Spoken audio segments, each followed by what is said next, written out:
Hey, good morning, everybody. Good morning. Good morning. It is Saturday morning, and we're all here. 49er football is back. It's training camp right now. There's a lot of things happening. The Niners have the off day today, and I hope everybody is able to bring their cup of coffee, and something good to drink. We got a lot of good people already here. I know there's a lot of good channels, popping off right now. A lot of good content creators collabing because there's just a lot to talk about. So, we're going to get into this, but I want to drop the news and first say good morning to everybody. David and Ryan and Corey Davis. Thank you guys for being here. And we have Damian Lee in the building. Thank you very much, Damian. And What up, let's David? first, thank you everybody. Not every day is guaranteed. We've heard that even from our coach. But Yeah. you being here, it really does help. So the coolest thing I heard this morning, woke up and looked on my Twitter.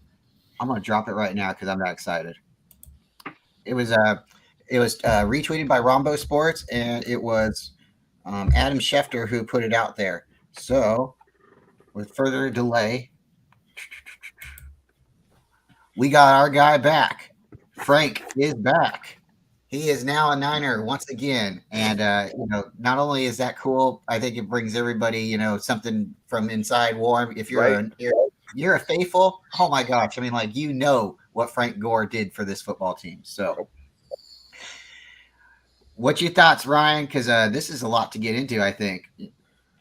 I to me it doesn't matter if he's actually doing anything or not. I just like him in the building. You know what I mean? Like it doesn't matter. It doesn't matter to me. Same could be said for like a Joe Staley. Like I don't care if he's got any responsibilities. I just like the man in the building because he knows what the 49ers expect. You know what I mean? Like he knows the standard. He's a standard bearer. You know what I mean?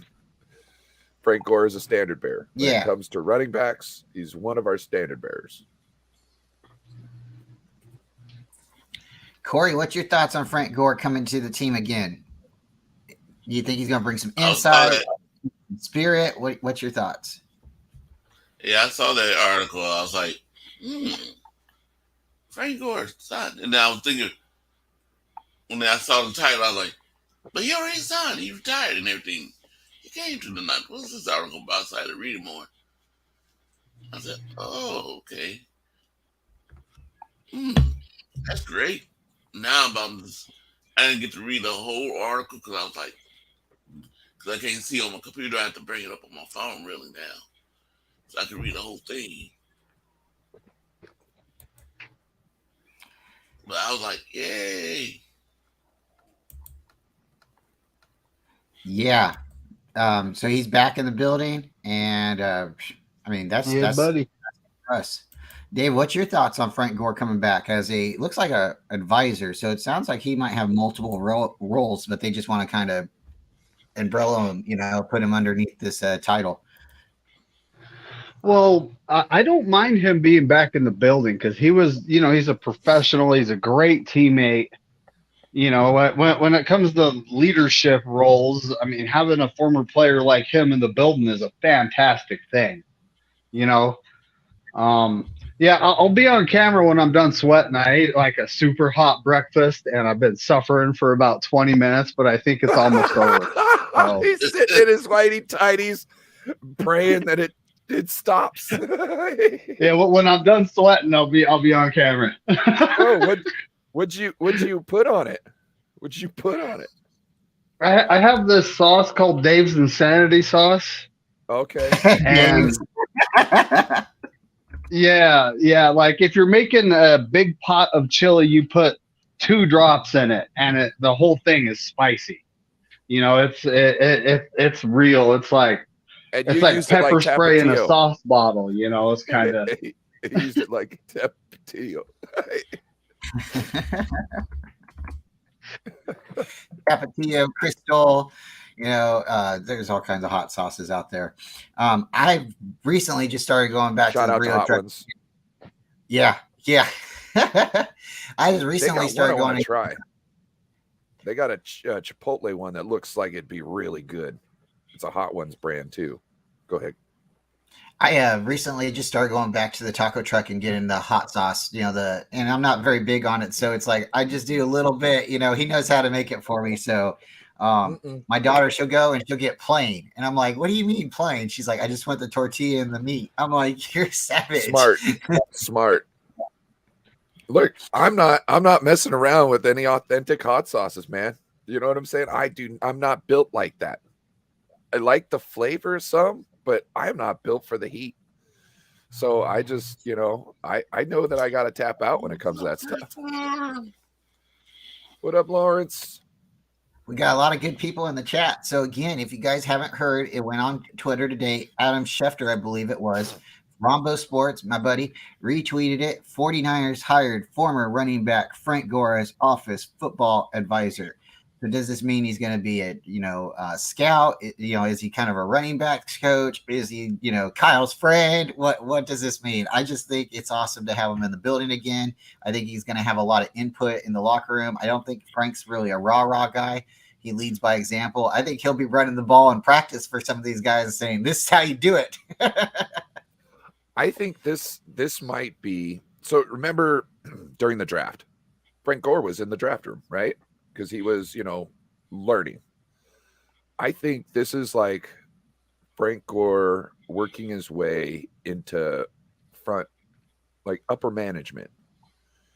Like, I think they've got him a title right now. He's just gonna, like, I wouldn't say go through the motions, but he's going to, learn what the day-to-day process is. And he might take over for somebody in our building. He might go to another team and get a position there. Maybe he might be looking to want to be a GM or something. So maybe that's what this is. Maybe he's getting a chance to kind of learn how to do a job, and he's getting paid at the same time. It might be like an official titled internship, essentially. That's what I'm thinking. Kind of, okay, you're one of us. Let's bring you along. I think this could work into him being, possibly a coach at one day. Maybe he's going to start working with Bobby Turner a little bit. Maybe, the split, the fork in the road, he's going a different route than I would think coaching with this position. You know what I'm saying? Okay. I would think that if he was going to go the coaching route, he would be a part of that part of the team and not the upper management, but actual coaching, and he'd be working his way in there. That's what I would think if that was the true thing. I think he's trying to learn how to become a GM or somebody in upper management in the front office. I'm pretty sure that's the goal. Hey, Bomber T, thanks for coming. I think this is just okay. Jed likes him. Jed is his friend, and they're both friends. Kyle, John Lynch, they all like him. I think even Parag likes the guy. So maybe he is like in between the coaching staff and the general manager, and maybe he's like that voice in between everyone there. He could be guy. Somebody like that who's got his feet in each side in each world. Yeah, I think that's a possibility. But even if he isn't necessarily going the coaching route, I think the guy definitely can help train people. And I think this is really a good step for the 49ers. You got anything on that, David? You still recovering from the hot sauce? Oh yeah.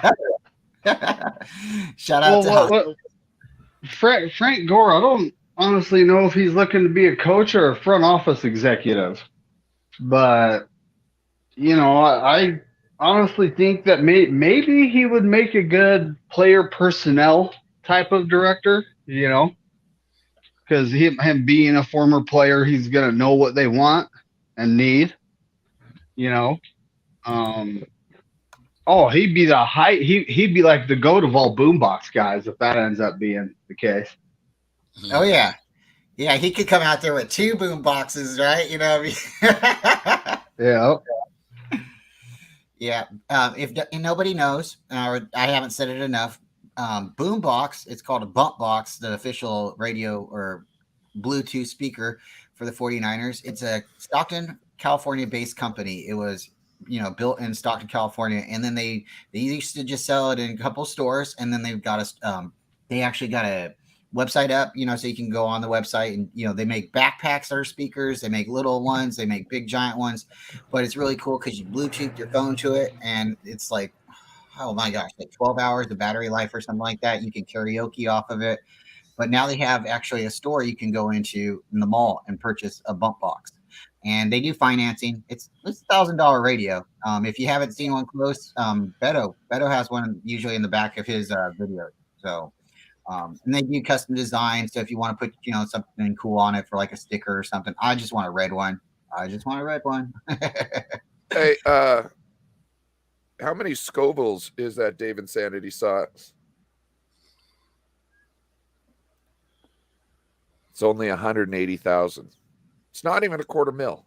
Not even a quarter mil skulls. It's only 180,000. I don't think Gore's wearing the butt box. Yeah, I put 2 drops on the breakfast this morning though instead of 1. So I was just in there blowing my nose. I'm almost. I think it's like I gotta brush my teeth, see if I can. See if that can help at all. Yeah. Brush my teeth to make this better. Go get you a glass of milk. Yeah. Milk doesn't even work. Hey, welcome to the show, Jason. Hey, what's up, everybody? What up, Jason? How's it going? Alofa? Oh, Jason. Yeah. So what's your thoughts, man? We got breaking news this morning. I think it was an hour ago. It dropped. 49ers hire former running back Frank Gore as front office football advisor. I think it's a great move. Whether he's actually in the running back room coaching those guys, because obviously he's an all-time great, or I almost kind of want to see him in a Jerry kind of role, because Jerry's that hype man before games and all that kind of stuff. I heard you guys talking about the bump backs. I think that would be cool if he was doing that, but I don't think Frank would do that. But I think getting Frank in the building in any sort of way is a great decision. Yeah. So if you got to see a little bit of, everybody's talking about it who's went to training camp and stuff. And I like Grant Cohn. I'm not afraid to say it. He's been on the channel before. I like calling into his show. He's a good guy. But he was doing one of his 2-minute videos. I think it was 2 or 4-minute video. And he was talking about him standing next to Frank Gore yesterday. And he wasn't allowed to really say anything that Frank Gore was talking to him about, but he was pretty excited about some of our running backs. And then all of a sudden, this news drops. So I think that's pretty cool. Really, not a coincidence either. I think Frank and Grant knew what they were doing right there. Yeah, What you got, I have Brian? issues with Grant. I'm not a fan of Grant, but that's just me. Yeah, sometimes not everybody, and it goes for a lot of, people in general, not everybody gels or agrees, and you don't agree necessarily with everything. But a lot of things that I've heard Grant say, I'm like, that's a good point, or he put a good spin on it. And then there's sometimes I'm like, oh, man, dude, I'm a Niner fan. And when you hear Grant talk, he clearly says he's not a Niner fan. If you take any stock into that, it kind of makes sense sometimes on how he talks. But I definitely think if the Niners win the Super Bowl, he'll be one of the happiest guys out there. But yeah, so check him out if you got to. But if you don't, again, different strokes for. There's some people, they're great 49er content creators, and I'm subscribed to their channel, but I just can't listen to them. They don't. I don't like listening to certain type of narratives. You got to just jump around, and that's why like this show. My thoughts for this show is like a positive spin. Bring a cup of coffee, or if you want to drink a beer. It's just your morning, right? So 5 o'clock somewhere. I got coffee, so it's a little too early for me. But we just want to talk and have a mature conversation with everybody. We can get into disagreements, but like if there's like something off the wall you want to talk about, we can get into it. This is 49er talk, even football talk a little bit, and none of the people that really come here are negative about the Niners. We all want to see everybody, succeed. We want to see, Lombardi, and we just want to see it happen, So yeah, again, Frank Gore coming to the team, I'm really hyped about that. Do you think he'll have much stock on the draft next year, Jason? I don't know. It's hard to say because I haven't heard of anything with him being like a scout or if he's anything, I'm sure he's had some good stuff to do with his son, and his son's, been pretty good when it comes to like being a college player and whatnot. So Don't know. Like I said, I'm mostly just happy we finally got him back in the building some way, somehow. Maybe it took a few years longer than a lot of us wanted to, but at least they finally did it.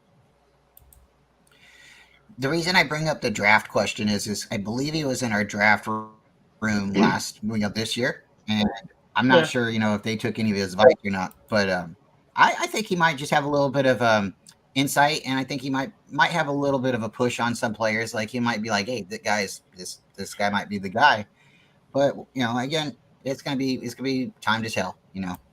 So, what is something that you're really excited to talk about in training camp? And then we're going to give it to David. So, David, David, are you ready? What's your thoughts on Frank Gore? Well, what Frank Gore, dude, he's the GOAT of running back. I mean, Roger Craig, I have to give him credit for changing the position in the NFL forever. And then to have even two special running backs like that in our history, we are the 49ers, and we do have some great players in our history. So I like the thought of Frank Gore being there. He's proven that he's a great leader. He's proven that he's a professional, and just having him there, like I said before, I think he could be a future player personnel director type.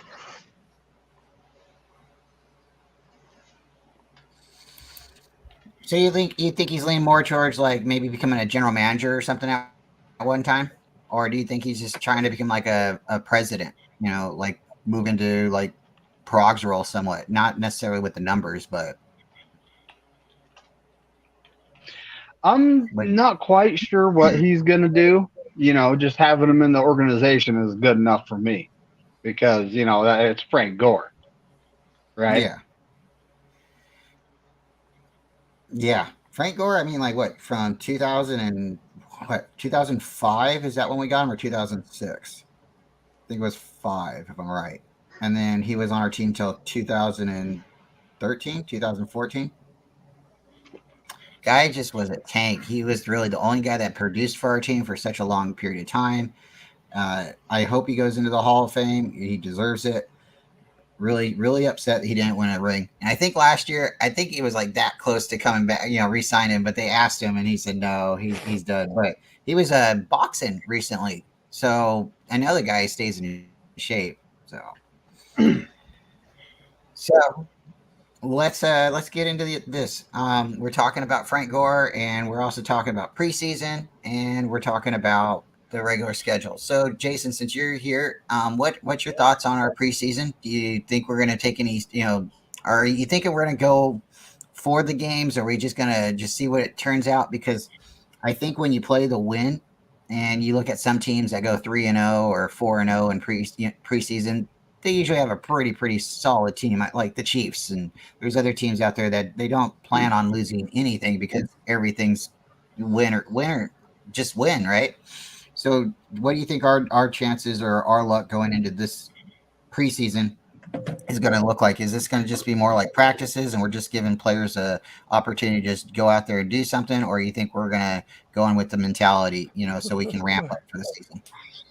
I think you can do both. You see, because you both. Oh, I thought you said me. did you see Steve-O's comment here? Nutritionist Frank Gore, 21. He's the team nutritionist. Hey, if you stay in the league that long, happen. you've got to pretty much know what you're doing, what you're feeding your body with. Maybe there was, what was his name? Was it Calvin Johnson? No, it was Ocho Cinco. That guy just ate McDonald's all the time. Yeah, he's always on his like Twitter or whatever posting. All he eats is just fast food 90% of the time. Yep. But he also works out like 8 hours a day. Strength and conditioning coach Yeah. Frank Gore. No. That would be a good position. Oh, come on! The guy came back from two ACL injuries, one on each knee, and had a very long career. I Can't got be you, but worse. also like technology has changed since then, and I wouldn't say technology, but like how you deal with things kind of has changed since he had those injuries. You know what I mean? So I'm sure it'd probably be best to have somebody who kind of went to school for that. Well, you could have Just somebody else do the surgery, but you could definitely talk to Frank on what you do and how to work out to keep your body up. Yeah, okay. I don't know. I just don't see that he would have like the top level knowledge on that just because he went through the league. Oh, You no. know what I mean? I think there's, but I think there's definitely stuff that he can, when it's going through players, like he can see people with talent. I'm sure. Like, look at him chirping on the sidelines. He saw JP Mason and he was just, overcome with excitement to the point where he had to make noises. You know what I mean? So I think he's going to be in there. I think he's in there to judge talent. I think but maybe not just the running backs, because I don't think you hire somebody just to judge running back talent. I think he's there to judge talent throughout the whole team, all positions. Yeah, they haven't actually said what he's doing yet, have they? No, that's why it's really speculative. They gave him like an umbrella title. You know what I mean? Like, he's just got a title. I think he's just there to kind of learn how to be a GM. And once they kind of figure out what he's good at, I think he'll get more of a generalized title that kind of speaks to what he's actually doing. You know what I mean? Because right now, Just get in the building, we'll figure it out. Right. Yeah. He's just got one of them fancy titles that doesn't really mean anything. And yeah. Yeah, that's a good point. He might not really be in charge of just really anything. Again, he could be just one of those guys that go from owner to, general manager to coach and then to player. And it's like, hey, guys, this is what we need you to do. How can we, he's almost like the ultimate union rep, right? He's the back channel guy. He's the back channel guy between everybody. So I'm just really excited because, again, Frank Gore is one of those 49ers when I'd sit down and watch the game during our dark years, and I say it like that, it was the dark years. He was the one bright guy on our team. He'd be in the game for such a long period of time, and then you wouldn't see him for a little while, and he was beyond the sidelines, and you're like, is he hurt? What's happening? And he'd come back out in the fourth quarter and snap off a long run and just win the game for us or get us into a competitive situation. So, again, Frank Gore and Alex Smith, that was a pretty good team up for a long time. They really believed in each other, but I think if Alex Smith could have got the ball up a little bit higher than Frank Gore's knees, I think Frank Gore would have done something a little bit better. I used to get so mad at Alex Smith because it was like, you are always dirt balling him, man. You're throwing dirt balls at him, and Frank Gore would have to try to reach for his ankles to catch the ball. But It's Frank like the Gore, exact opposite of Jimmy and Juice Check. Because he would sail it over the top of him. Every time. You catch it, you're like, jeez. And it sucked too because he was always so open. Always. Every one of those overthrows were probably a touchdown. Every one of them. It's so he was so open every single time. Yeah, Ty brings up a good point. He says Andy Lee and Frank Gore were the MVPs those years. Yeah, those years were yep. That was a lot of offensive points scored between those two in the lean years. I'm just saying. Those are the badasses. No, Spongy saying sorry he missed last night. 15 demerits. Yeah, I wasn't able to make it. I seen you guys had a lot of fun, it looked like, but sometimes I thought we sometimes were having fun. I thought we were. Apparently we weren't. Or somebody I fell wasn't. asleep. Oh. But that wasn't on you guys. I worked like 16 hours yesterday. So I came home, started watching you guys in about 20 minutes, 30 minutes. I was like, I was just out. I looked down at one point, it was midnight. I was like, oh shit. Uh-oh. Like I wasn't trying to go this long. I was thinking, we'll just do a couple hours. Me and David do a couple hours. One or 2 hours. No. You gotta still get 5 in. We're still gonna get 5 in. I was surprised when I got home and it was still on. I was like, I figured I was gonna click on come on in, see if I can make it. I said, I know they closed. I know they didn't stay. And I looked and I said, oh, they're still here. Yeah, it was movie night. We had some stuff going on last night. Just, had a good night with the girls and stuff. So a lot of fun. But yeah. All right. Morning, so Deanna. we got a lot of good people. Yep. Deanna, Ty, Little Sponge, John J, Steve-O, everybody, thank you for coming. Oh, shoot. Hey, Tony's hold in on. We got to talk about Ty Austin and East Coast Red and Gold podcast because they just had They've a been killing it. great show this week, this last Thursday with Jesse Sapolo. Yes, it's Polo. And Yeah. like, you need to go back and check that out. And the week before that, week before last, they interviewed Tom Rathman. So you need to go check out the East Coast Red and Gold They got podcast. Buford too, didn't they? Yes. It was the lineman Spencer Burford. Perfect. But they've had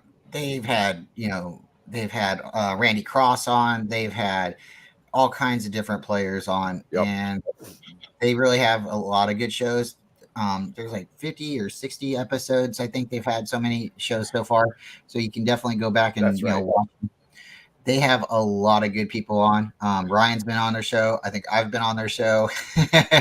A lot of good stuff. We've interviewed Jess and Ty. I love to get Bex on sometime. We'll get Maddie B. Shout out to Maddie B. And the family. And they had, really thank you guys. If you guys didn't know, they do a lot of giveaways. And, it's not about the giveaways. It's about the content that they put out. They put out a lot of good content. They got a mature group, a panel, people that know. Tell them what you want. Tell them what you want. Without too much longer, I like going in their chats, and usually I like to promote their shows too and try to support. And I'll tell people to come on. I'm sometimes the only person there. Sometimes there's a lot of people there. So they've been doing these giveaways, right? And it was really cool because I was there, and I won a hat. Then I won a T-shirt. Then I won another T-shirt. And then just recently they did a giveaway for preseason tickets. And I was lucky enough to win the tickets last week. And I can't tell them thank you more. I can't say thank you enough because it's really cool. I don't go to stuff like that. He was so excited. He comes in, right? And he goes, I won. Right? And we're like, oh, that's great, Bryant. What'd you win? And he's like, I won. It was like, yes, we got that. Did you win the tickets? He was so excited. He comes in, does a victory lap. I'm guessing he went back, talked to so many other people, comes back in, reminds us that he's won. We've already asked, what'd you win? And he's just like, I won. He was so happy. It was awesome to see. And Steve-O's right. He's right. I always pick 3. 3 was my jersey number. It's just the number I feel like is the luckiest number for me. If I always pick 3, I got that good of a chance to win, right? If I start jumping around, then my odds go different, right? So when we're playing bingo or we're doing something, or whatever, I'm trying to pick 3. If I can't get 3, I'm trying to get as close to 3 as possible. So, I think, again, thank you very much. I'm not going to say it was rigged. I would not like to say that at all. But, man, thank you guys, because I'm going to take Tony, and we're going to get to go see the Niners play the Broncos here in a couple weeks. Deanna's actually going to the game, too. She goes to a lot of games. My wife's aunt. She's actually a couple sections away from us, which is really crazy how small the world is. And there's a game rally, like a tailgate rally before the show, before the game starts. And I can't think of it, what it's called right now. Maybe Deanna can put it in the chat, but we're lucky enough that we're going to be able to go to that as well. So a couple weeks, Saturday we're going. So I'm looking forward to preseason. I always look forward to preseason, but first barbecue at Deanna's house for the Raider game. And then we're going to, go see the game at Levi's, which is going to be cool. Is there any games that you guys are looking forward to going or watching this season? Every 49er one. Every 49er one. Look. I know I'm going to be looking forward to the Pittsburgh game. That one's the most anticipated one for me right now. Jason, what about you? Oh, can't wait for the game here in Seattle Thanksgiving Day. I'm pumped for that game. I'll be up at the game. I'll be doing stuff before the game, everything up here in Seattle. So, I'm definitely looking forward to that one. Every year, it's always a big one for me, with them coming up here. So I at least get one home game a year. But being that it's going to be on Thanksgiving and everything else, it's going to be a freaking nuts up there. What county do you live in? I'm in Lakewood, down by JBLM. Okay. So My cousins got robbed at gunpoint out there. Lakewood's not that bad, man. Lakewood's not. That What are you talking about? bad. It's not bad. Look, It's not as there's bad a- as it used to be. It's not as What, bad as 20 it used to be. 20 years ago when I moved here from Japan, yes, it was fucking hood because I lived out in Parkland. Yes. But now it's not so bad. It's pretty chill over here. And that's when my cousins got robbed at gunpoint. Back At then, the yeah, Kmart, it was in pretty the hood. Kmart parking lot. I'm actually not. Where the hell was the Kmart out here? I went down to get firewood in the middle of Hilltop one time. Well, that's your And- problem for going to Hilltop. Yeah.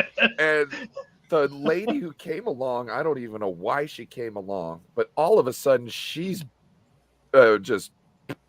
just like talking shit to the guys we're trying to get wood from. And I'm just like, look, bitch, we're in Hilltop. You don't be talking like that to people. Like what are you doing? I'm not going to Hilltop for a day. I don't give a damn what you get. I'm not going there. I heard we were going down there. I was like, okay, I'll go. Right. But we can't have some mouthy person like this. I didn't know she was like this. You can't bring these people to Hilltop. You know what I'm saying? So you get shot. Holy Jesus.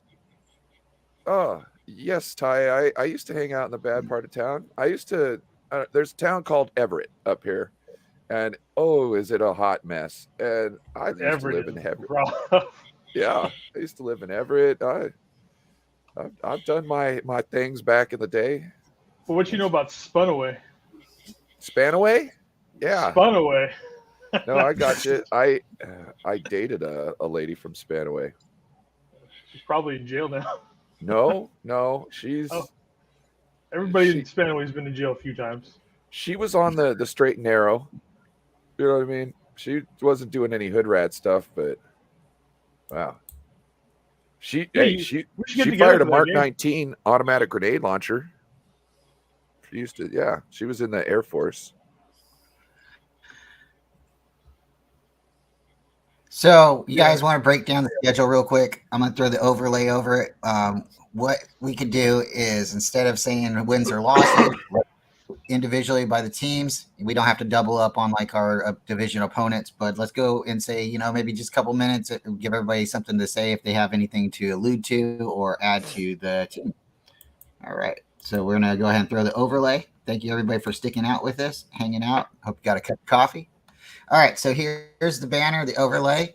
We're start out with Pittsburgh. Who would like to start out first? Let's give it to Jason, if that's all right. Jason, what do you know about the Pittsburgh Steelers that you would like to introduce to everybody? Or even if we know or it's obvious, just what do you have to say about Pittsburgh?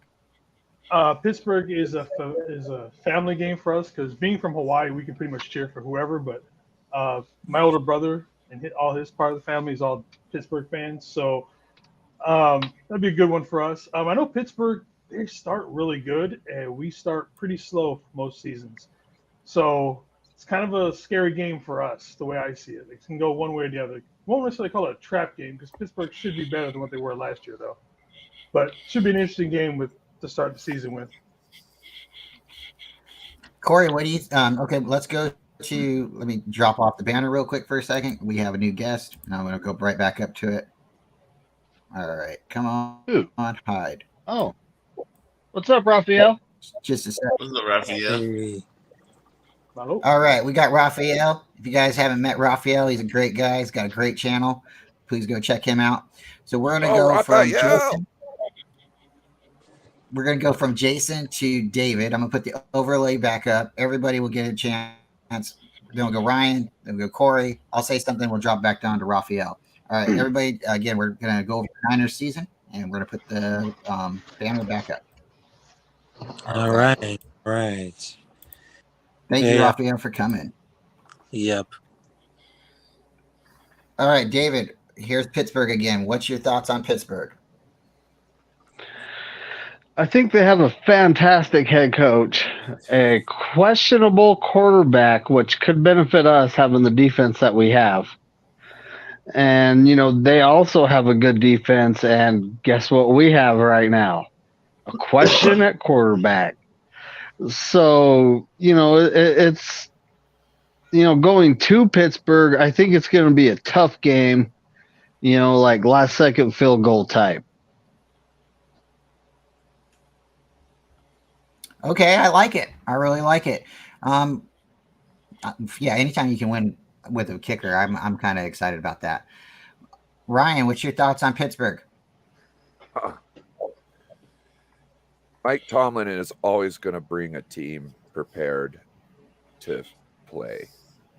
So no matter what, like this is a game I could see us totally losing because Yeah, he's going to have his team ready to go. We've always struggled in the beginning trying to figure out what we're doing correctly. You know, it seems like I've always thought that it's because our running scheme is a little complex and people can't get on the same page quickly enough. So I see this as a game we could definitely lose. So yeah, I'm not I'm not thinking we're rolling in there week one, steamrolling nobody. This is something we need to actually work towards during preseason. Is this game we want? yeah, Yeah. yeah. You're right. You really are. Corey, what's your thoughts on Pittsburgh? Um, I think we're gonna win this game. Well, we could lose, but I don't think so. I can't see us losing. Just please, because I got family members of Pittsburgh Steelers fans, and I'm already gonna talk to them before the game. So I'm looking at we're gonna beat them. So Pittsburgh, to me, with their quarterback, returning for a second season, he's still a rookie, but he's going to be, coming back into the same situation he basically had last year. Same head coach. They kind of believe in each other. At least they're working with each other. The defense is always going to be Pittsburgh strong. I think this could be a game we start out very slow on. We could definitely win if we come in and we start putting up the points first. And yeah, it's hard for the Niners to lose once we score first. I think that's just what it is. But Pittsburgh starts shaking those towels. The Niners, we travel very well, so depending on how many red and gold fans we can have in the stands, that's going to take those towels away. Raphael, what's your thoughts on Pittsburgh? Pittsburgh in general, not just against the Niners, but Pittsburgh as a team.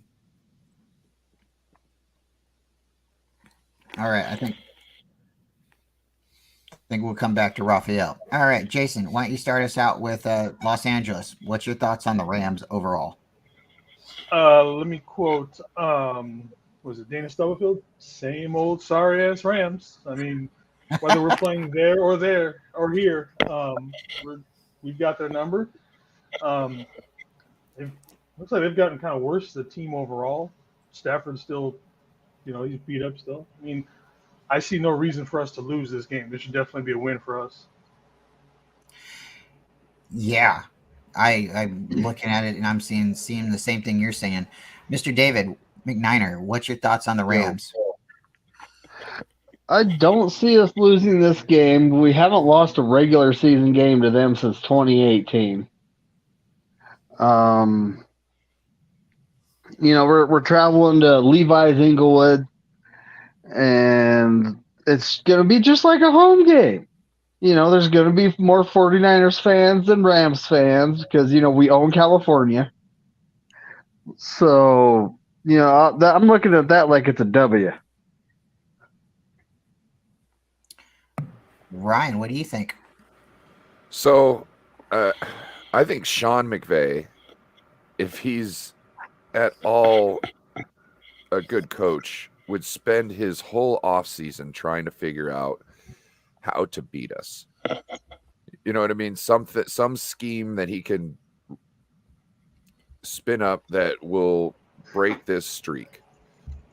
He's got a Jeff Fisher against. Well, I just think that he's gotta come up with something. But I don't think, even if, let's say, he came up with a great viable plan this offseason, I don't think he would use it this year because I don't think he's got a team worthy enough to try and, use it against us without showing his hand. You know what I mean? Because the moment that he uses it, now our defense is going to know what it is and we'll be able to dissect it and combat it the next time we play him. So I feel like if he does have something in his bag, I don't think he's going to be pulling it out all this year because he doesn't have a team around him worthy to pull that trick out of the bag yet. So I think we're gonna beat them twice again this year. I don't see them breaking this streak without having something in their bag to kind of mess us up, and a team who can execute it properly, because I don't think they have the talent to execute a plan like that now to beat us. So that's my thought on all the Rams games. Corey, what's your thoughts on the Rams? I feel sorry for Matthew Stafford because he's gonna get sacked. Our defense is gonna come after him. The offensive line for the Rams still the same offensive line that was last season. I know, but one thing I don't want the 49ers to do, we as fans can say this, oh yeah, we beat them all the time, but I don't want the 49ers to look past, as Right. Rosario and Rams. So I'm looking at the Rams, and I'm looking at them as a declining team. They are a team that's holding on to a couple key players because of their contracts, and they know if these players retire, then they're going to have to pay out a lot of money for them, or they can get a couple more seasons out of them. They're looking at Aaron Donald, they're looking at Matthew Stafford, and then they're looking at their coach. Once these three players go on, we already know the coach is going to go to announcing TV. We know Darnold. He's getting older. He's already he's went to 2 Super Bowls already. He's won a ring. He could have retired last season. And now we have, Matthew Stafford, who had arm fatigue, who, broke up his arm last year, won the Super Bowl. He had a broken back with Detroit. So I don't really see him moving forward and playing too much longer. I'm actually really surprised that they let Baker Mayfield go, because I thought he was a viable backup for the Rams. But at this point, I'm looking at the Rams, and like everyone else said, rebuilding team. I think the Niners have a really good shot. Raphael, I Real see you quick. pop up. What's your thoughts? Hey, I think you have So- a chance to beat Pittsburgh Steelers, because it depends for all the defense and the offense, because you guys have a running back like Christian McCaffrey, and I think that if you see look at the Pittsburgh Steelers, I don't think they have it good enough, but I still look at it much probably to go to win against Pittsburgh Steelers. And I think it would go to because right now I had to go for the defense and the offense, so I think they have a chance to beat the Pittsburgh Steelers. They still have a great chance. What was that, Ryan? What do you want to say? I was just looking at the last game of the year, looking towards that, and imagine if we retire Aaron Donald. Yeah. He's getting old. We beat him twice in a year again. We make it, what is it? Is it 10-0? Would it be 10-0 in the regular wow. season at that point? And then he gets demoralized and decides to retire because he realized the team ain't going nowhere again. Oh man, it could happen. I mean, he's gotten up there, and again, 2 Super Bowls, 2 different quarterbacks, 2 different coaches. Wow. Jason, what's your thoughts on the Giants? It's a Thursday night game, but just overall, the Giants as a team this year. I'm not sure how I feel about them, because a lot of people are giving them a lot of hope because they got Daniel Jones, Saquon Barkley, all those guys, but I just don't know if they have the talent to even compete with a lot of teams, especially over in the NFC East. No vision. So I'm not putting a whole lot into it, but other than the fact that it is the home opener. Yeah, and it's weird because it's a Thursday night. We don't. Yeah, it's The Giants. Yeah, Giants seem to be weird with us. Dave, what's your thoughts with the Giants? The Giants in the playoffs, have something going against us there. But, during the regular season, I don't think they do. And when it comes down to it, they did improve their team here and there. But I think they overachieved last year. I could see them being a 10-win team this year, considering their schedule. But they have to come all the way out to see us. They have to go to Arizona before us. And so they're going to be away from home for a long time, not sleeping in their beds. Advantage us. We're going to win that one. I like it. Ryan, what's your thoughts on the Giants? Not much. Danny Dimes is not the guy.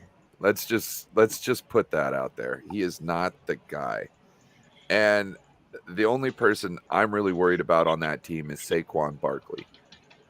But I think out of every defense in the league, I think we're well equipped to handle a running back of his talent and his skill, because our guys fly around. They're so well versed in our defense. They've been doing it for so long.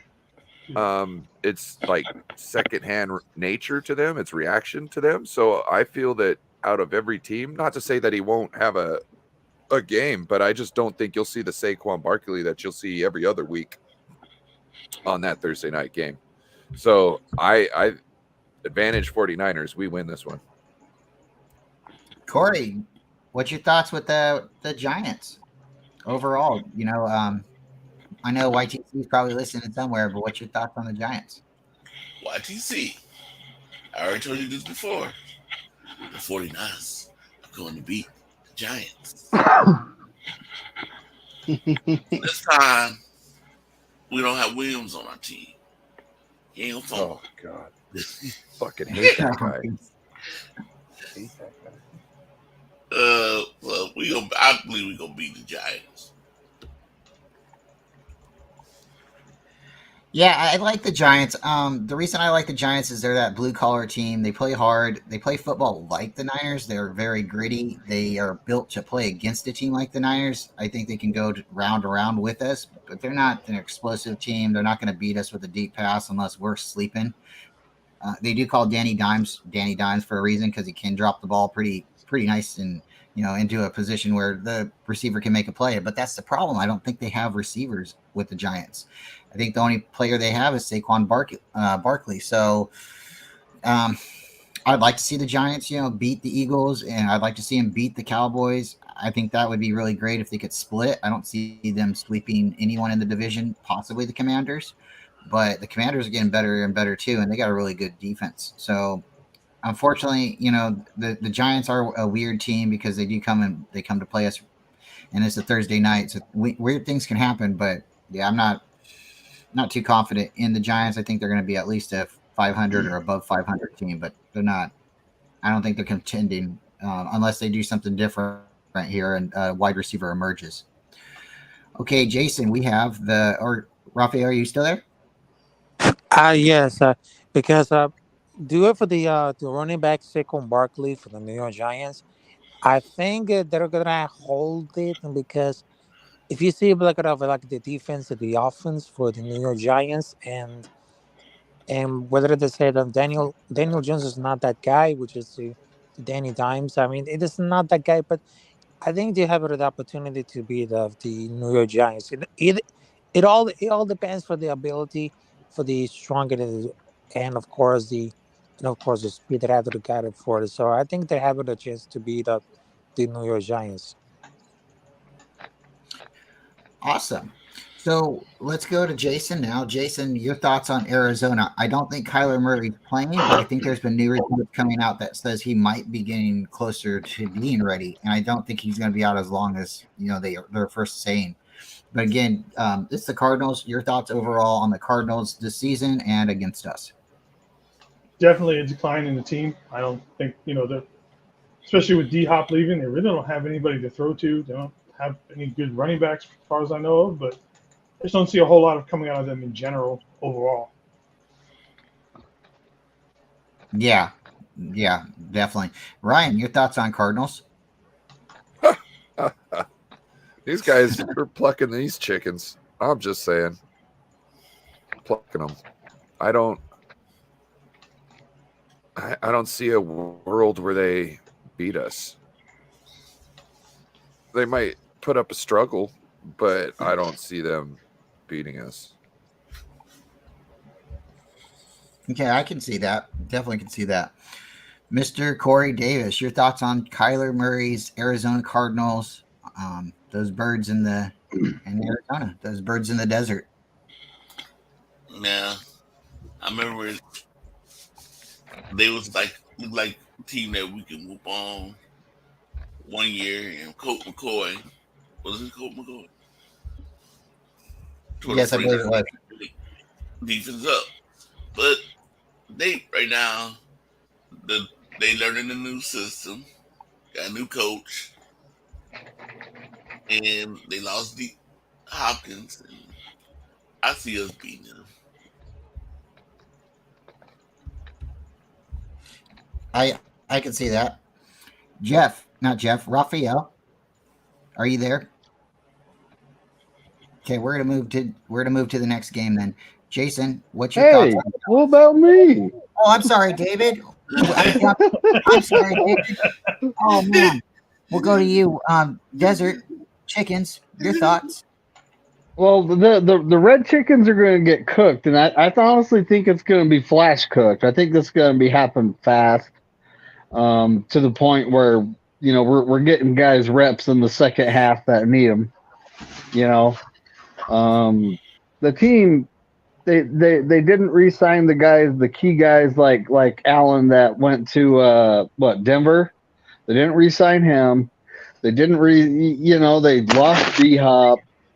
Kyler Murray, we don't even know if he's going to be back by this game. His ACL injury. So hopefully there's a. I mean, yeah, and the coach that they hired, that wasn't their first choice. Their first choice was Sean Payton. Their second choice was DeMeco Ryans, and they both said, "No, I don't want anything to do with that organization." And then they pretty much hired the guy they could get to come there. So is he a good head coach? No one knows. That's a good point. I am so sorry, David. My You're apologies. good. You're good, buddy. I'm being quiet over here, so it's all good.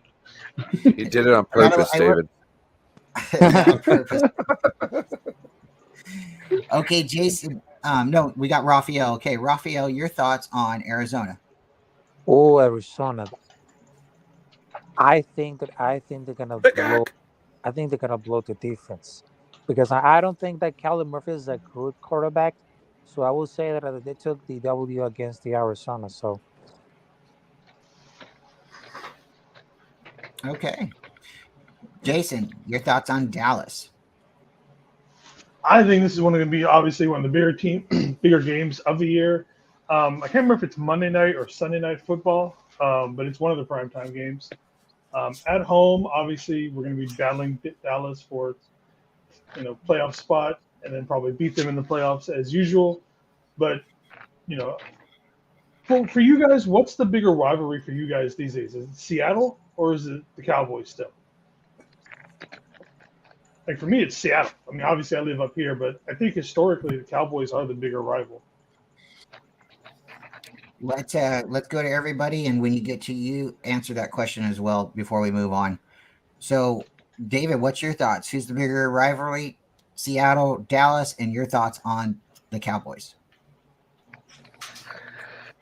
I think the bigger rivalry right now is the Cowboys because we faced them 2 years in a row in the playoffs. And last year they put up a good fight. Brock Purdy did not have a good game. So when it comes down to it, I think they're going to be fighting hard right here. I do still think we get the win because their quarterback has a bad habit of throwing to other teams' defensive backs. Yeah, He's only throwing 10 this year. Honestly, I think Dallas is more of a rival than Seattle.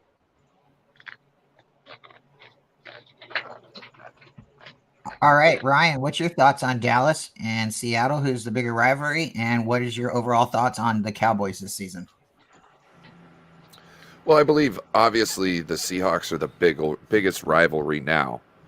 But when you're talking about being able to knock the Cowboys out of the playoffs each year, that is like a joy, like a little like a treat from your childhood that just like what I mean, hits a certain way. But yeah, when it comes down to it, the rivalry between the Seahawks is definitely there, and I see that it's going to get even hotter because the Seahawks are trending upwards and the 49ers are a standard bearer in the league at the moment. So I see that going. But yeah, I'd rather just beat Dallas like we do in the playoffs and do that also in the regular season. I'd love to see them do some stupid last play because I think they're known for it now. Like, you got to do some really tragic play to try and win, but it'll never succeed. I love that. It's so great. I love it too. Corey, your thoughts on who's a bigger rivalry currently, the Dallas Cowboys or the Seahawks, towards the Niners, and your overall thoughts for the Cowboys season? I back in the 80s and 90s, the Cowboys was the biggest rivalry for us. But now I think it's the Seahawks because they more in our division than the Cowboys. I don't want to. I'm kind of nervous. This game right here make me nervous about the Cowboys playing because I know they gotta be tired of losing to us, and I feel like something in my back of my gut saying the Cowboys gonna win this one this time, but we're gonna meet them in the playoffs and beat them again. I could accept So this that. game I is, wouldn't. this is a game Yeah. I'm scared to face.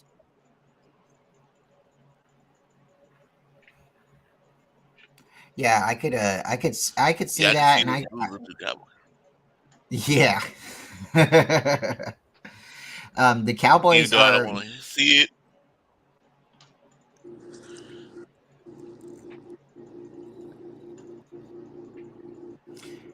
Yeah, the Cowboys are definitely a team that could definitely punch us in the throat that night and take the game. If we beat them in the playoffs, I think that's really all that matters.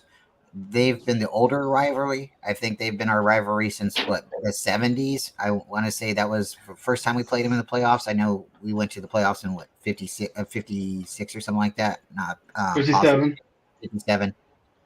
I don't think we played them in the playoffs, but I know we played them in the playoffs in the 70s, and they knocked us out of the NFC Championship game.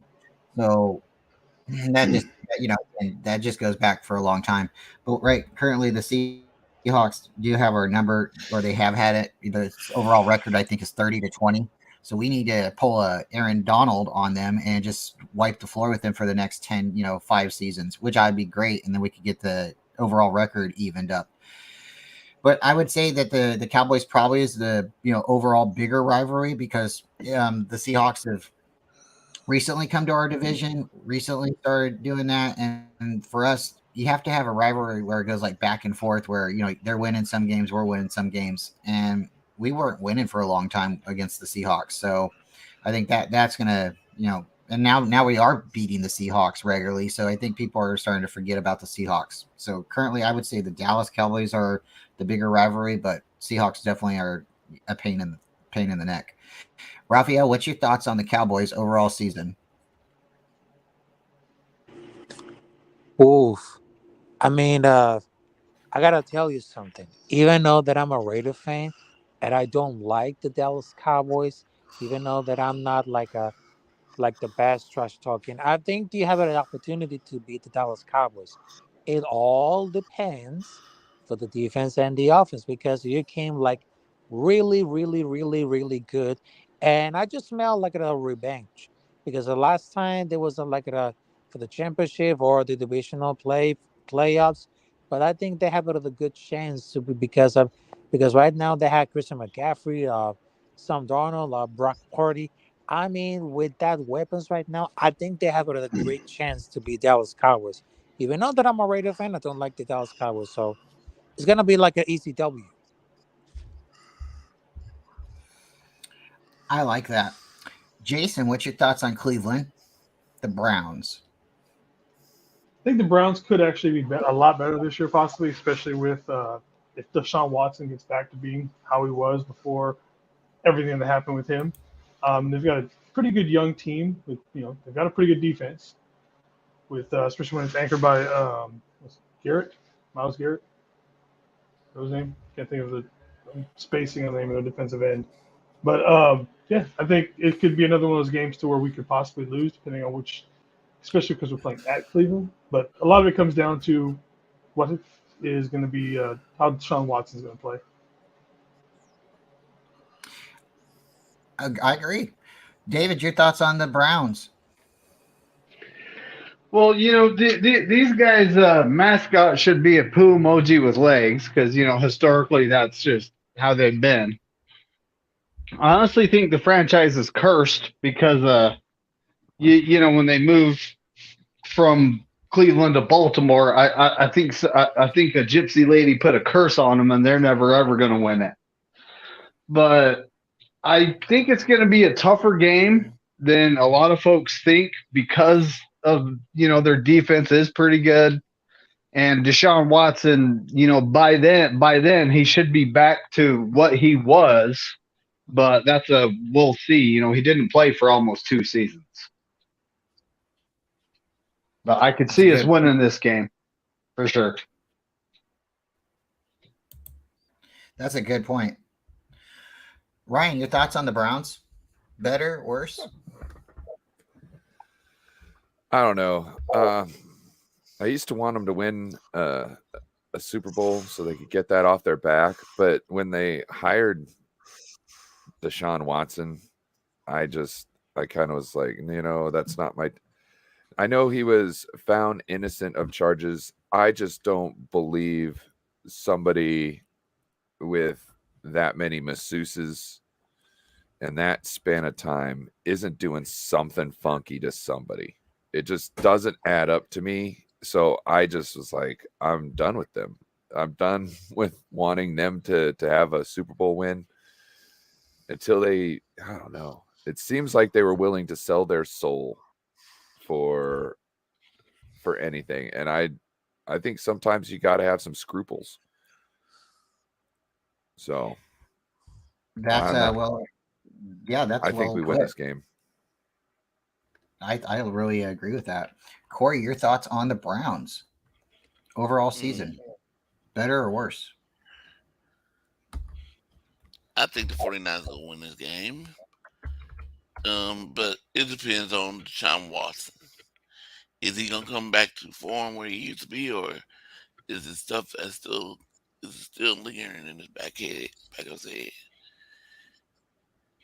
How much this all season did he put in learning the Cleveland Browns system? I see the 49ers beating them, though.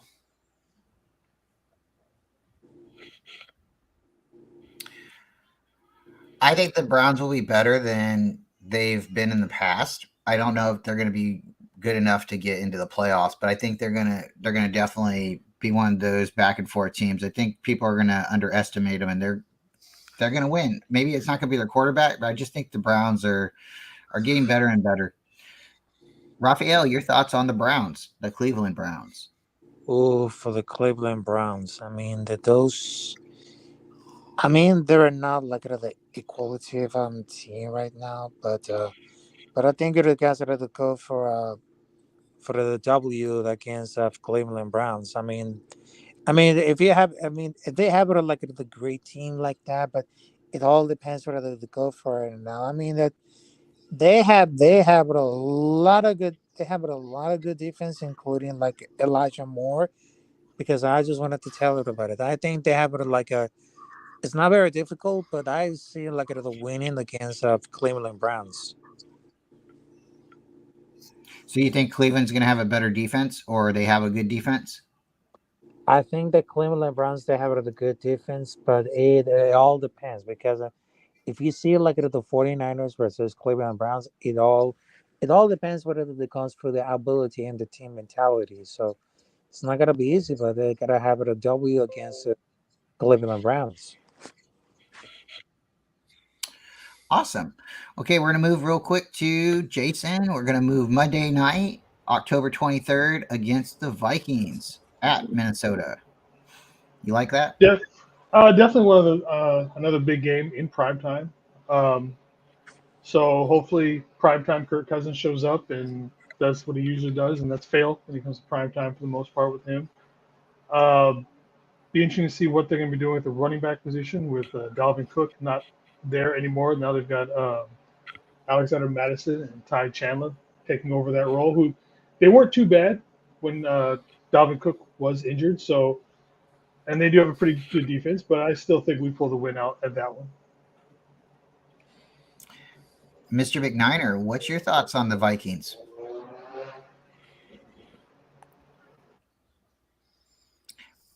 I think Kirk Cousins is not going to like that because it is primetime Kirk, and he's going up against our defense, with our improved, with honestly, I like our defensive coordinator big time. I think our defensive backs are going to be better than they have been since Kyle Shanahan took over.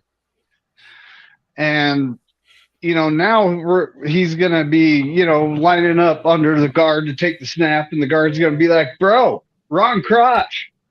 And, we all remember that happening, right?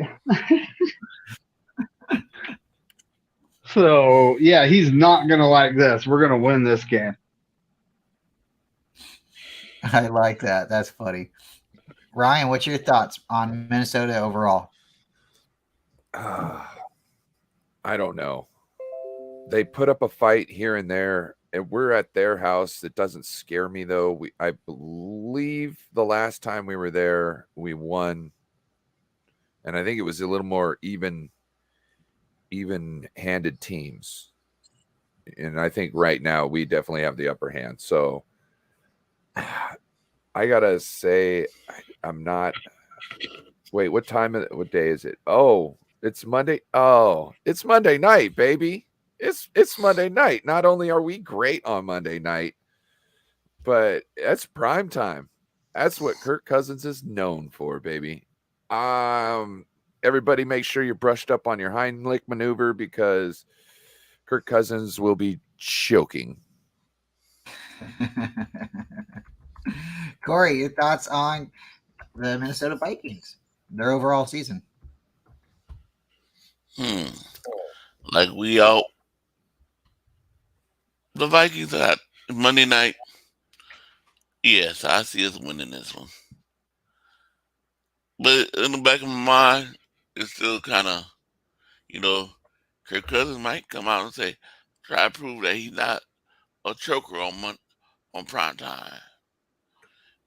And he might say, come on, try to prove it on us. But I see us winning.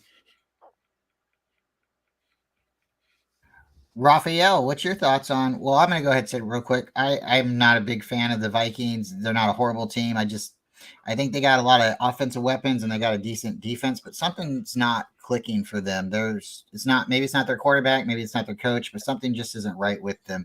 They've had a lot of success. Maybe it's just fate. We all remember the Minnesota victory. What is it? The Minnesota, what do they call the Minneapolis Miracle, and then they went on the next playoff game to lose. It's just something's just not right for them. They got almost the best wide receiver in the league, and they're just I don't know, something's just not right for them. So I'm gonna give it to Raphael. What's your thoughts on the Vikings? Oh, for the Minnesota Vikings, I mean that if you had to go for it, I mean that. Because the last time you guys beat the Vikings, and I just wanted to tell that Kirk Cousins is not that great at all. But I think this is gonna be but I think they're gonna sweep it. But I think the San Francisco 49ers are gonna sweep the whole competition with the Minnesota Vikings because it all depends for the running back, the quarterback, and the wide receiver. I mean, this is gonna be like really really easy for you guys, and I think that you guys gonna win it against Minnesota. So I will say that 28, 28. All right. Yeah, I think you're right. I think everybody's kind of leaning against it. I think there's just something's about Minnesota. Maybe it's Kirk Cousins in prime time. I don't know, but maybe it's just there's some. We'll just say it like this: there's a purple cloud over that stadium. Jason, your thoughts on Cincinnati? I know something happened to Joe Burrow. Do you have any update on that? I haven't heard any new updates. It's mostly like a hamstring, so he should be out a few weeks. Maybe he'll be ready for start of the season. I haven't actually seen anything with an update for that, but I've heard it was his hamstring. Um, if Joe Burrow plays, that's a team that definitely would give us a fight, especially when you've got the two wideouts they do between Jamar Chase and T. Higgins. Um, and they've got a decent defense, not the best in the world, but they do have a pretty good stout defense, especially up front. But this is one of the games to where I think it's one of like three that we are not favored in. So there's that. But I think this game is one of the few toss-ups for this schedule so far. I agree. David, your thoughts on the Bengals?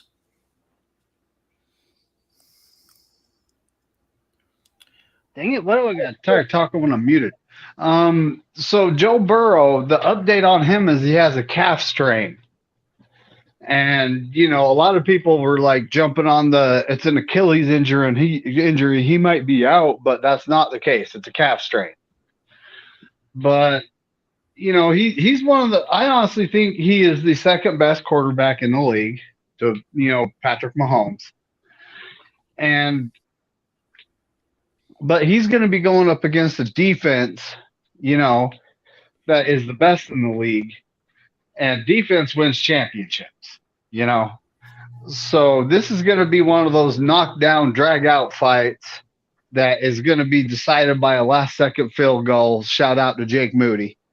You better make that one. You better make that one, kid.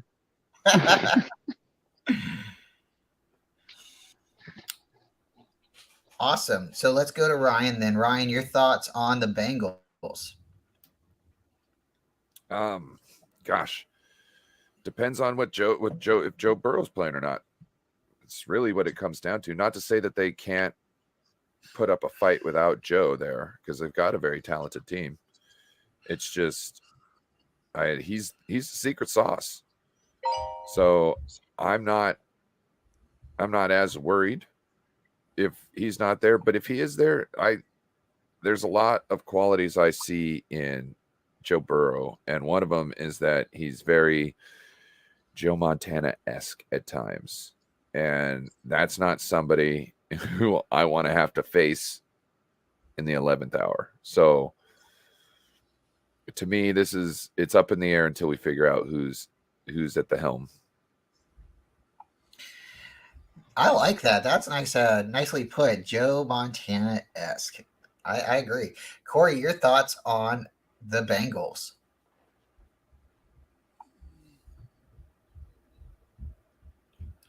Corey, are you doing okay?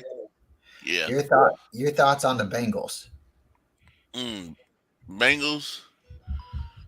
This game I'm kind of worried about because Bengals are a good team. Plus, their quarterback and then the wide receiver Chase, he's good.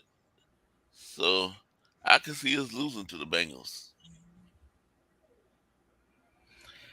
Yeah, very possible. Raphael, your thoughts on the Bengals? Overall record, overall season. Oh, for the Cincinnati Bengals, I mean, the Cincinnati they got Joe Burrow. But what I just thought a little about the news that he got lost over the several weeks for the injury. I mean, Mark Purdy got to be like an excellent job as a quarterback. He better stay ready. He better stay ready for this eye of the tiger. So I think that they have an opportunity to win against Cincinnati. Jason, let's jump to you now. We're going to go Jacksonville Jaguars. Joe Burrow, he's in Cincinnati, but we got Trevor Lawrence down there in Jacksonville, I like to call him Sunshine. I think he's got the best hair in the league. Your thoughts on the Jaguars? I think they're one of those teams that are going to be young and ascending. They just seem to be getting better and better, which is amazing with the fact that they have Trent Baalke as a GM. But he's actually hit on quite a few draft picks that they've had over the last few years, and I see this one as being another tough game. But coming out of the bye week, we should be fresh. I'm not sure who they're playing before that, but the bye week should help us to getting a win on this one. But definitely a tough game with this team. Agreed. Yeah, we got to travel to Jacksonville. That's going to be a long flight, but I definitely agree with you. David, what's your thoughts on Jaguars?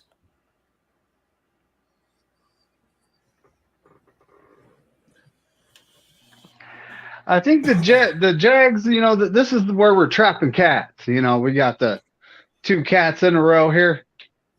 So, and we're coming off the bye week. I had us winning 13-4, 14-3. Yes. But I don't think we're going to, and we have to travel all the way across the country, but I honestly don't think we're going to lose this game. It could be a 50-50 game, but when it comes to the team being built, I have no faith in Trent Baalke. I think we're going to win this one, honestly.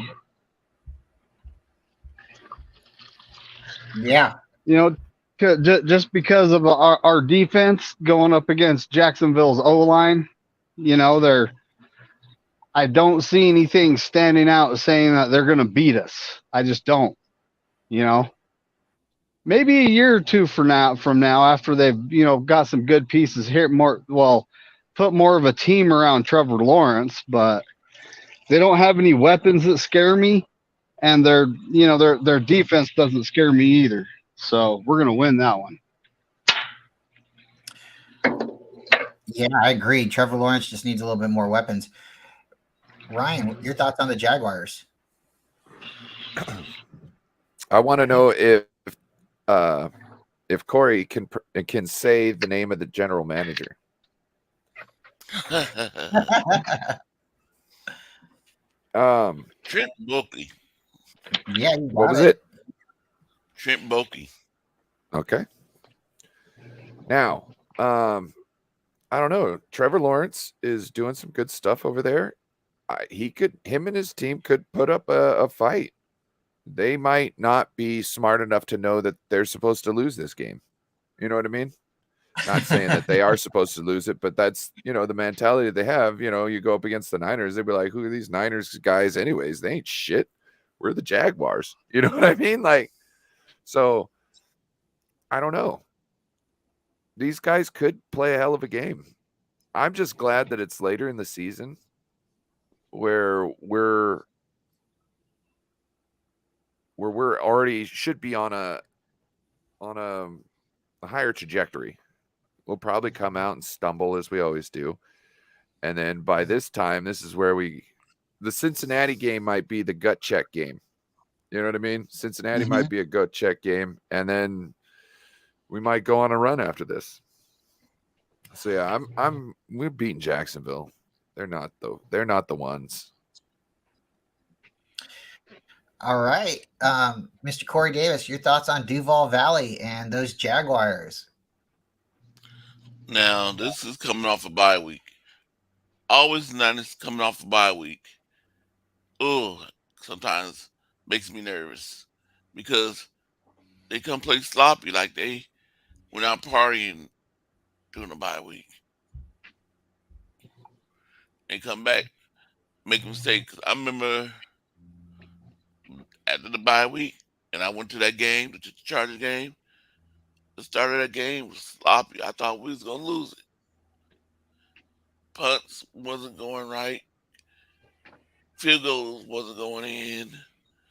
I'm like, and things were just happening. I'm like, oh Lord, not this. But I think we gonna beat Jacksonville. But it got me a little nervous coming off a bye week. I agree, because sometimes it seems like we got too much sleep or something, or the Niners take too much, time off or whatever. It just doesn't seem like we always come out of the bye week right. I don't know. That's why I kind of a little bit nervous too when we go into the playoffs when we get that first bye week. Because I think the guys need to stay hot. But I want the number one seed this year for sure. That's not we're not going to talk about that. But we're talking Jacksonville Jaguars. Their quarterback's getting better and better. He's like the next Peyton Manning of the league. He's been donned the quarterback guy since Pop Warner. He has that hair because he knows he's a man. He can wave it in the air. We can say all kinds of crazy things, but the Jaguars are definitely getting stronger. I think they're going to win their division, but I think we're beating them. Raphael, your thoughts on the Jaguars, Duval Valley?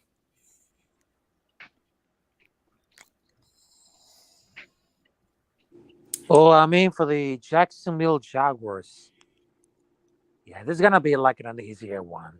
The easiest they ever got it. The easiest ever got it. And I just wanted to tell you that right now I've been seeing looking at the Jacksonville Jaguars defense. They're not really good. They're not really good because they're lacking about their energy. So I think they're gonna be like the easiest win against Jacksonville Jaguars. I mean, the San Francisco 49ers, they got a 25, and the Jacksonville Jaguars, probably they got 10. Okay. All right, so we're going to move on to Tampa Bay. Jason, your thoughts with Baker Mayfield and the Buccaneers now? Another team that we should be beating. Baker Mayfield, I know he had some success with the Rams, but he's just whatever he had in college, he's lost it. The NFL he's just not it anymore. The rest of that team is starting to get a little old, along the tooth. Other than Mike Evans, there's nobody on that on that offense that really stands out that much. They have almost nobody at running back, really. And then on their defense, other than Vita Vea, they don't really have a whole lot there either. Yeah, I agree. They're getting older, and Baker Mayfield, he's bounced around a couple times. He's whatever. I think he's got talent, but I don't know if he's got the confidence, or I don't know what the deal is. It's just not working out for him. Again, I think it would have been neat to see him stay with the Rams, but him moving on to Tampa Bay, if he can make Tampa Bay work, I think it's going to come down to Tampa Bay or the Saints for that division. But I don't believe in Baker Mayfield. You can let him cook all you want. I don't care.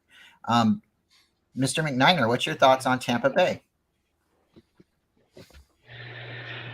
I honestly think that the team is in transition at this point. Because they went 8-9 and won the division last year, and that was with what? Tom Brady. Now they have, Faker Fairfield and Kyle Trask, which honestly I think Kyle Trask has a good chance of beating out Faker Fairfield. So, I could see them winning somewhere around 6-7 games, but that's a definite win for us. I agree. Ryan, your thoughts on Tampa Bay? They're a hot mess. They are the new dumpster fire of them, and the Cardinals are the dumpster fire of the NFC. And yeah, that's what I think. This should just be a blowout. There's a reason why it's being played at 1:05 in the afternoon. Nobody cares. And nobody other than the 49ers fans care about this game. I'm sure Tampa fans don't even care about this game. They don't want to watch what is about to happen. That's a good point. It being here in Levi's in California. Really good point. Corey, what's your thoughts on Tampa Bay? Oh, Mr. Bakerfield, you better get ready to run, because Nathan Bosa is coming after you, my man. He's coming to get his sacks on you and plant that flag again. You might be with a different team, but we're coming to get you. I see the 49ers beating Tampa Bay.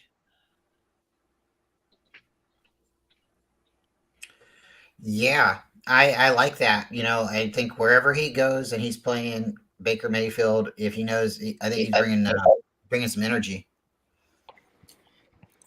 Raphael, what's your thoughts on Tampa Bay? Oh, for the Tampa Bay. I mean, after Tom Brady, right now they got Baker Mayfield.